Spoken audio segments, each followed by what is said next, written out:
Yan guys, kalalim. Makikita nyo naman. So papasukin ko guys. Ipapakita ko sa inyo yung kahoy sa ilalim. Alright. So yan guys. Ito yung kahoy. So yan guys, ito yung kahoy guys.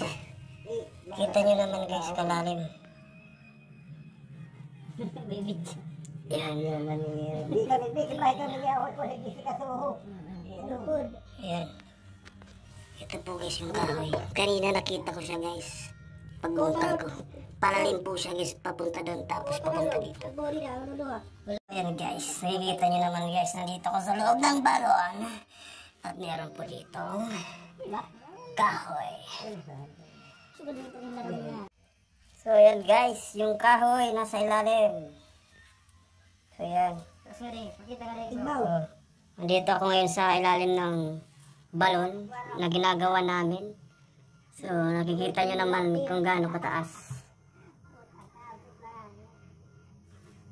Yan. Malalim yan guys. So may tubig na siya kunti.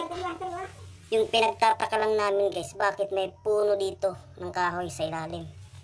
So yan, may tubig doon dito. Tapos may butas dito guys. Ayan. Kita nyo naman. Ba't may kahoy dito? Oh. Sa ilalim ng lupa. 20 feet. So guys, mataas na yan guys. Andun si Levi's at saka si JR. Oh. Nakikita nyo na ba?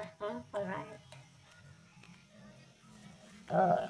Dito ko sa ilalim. So akit na ako kasi may challenge. Alright.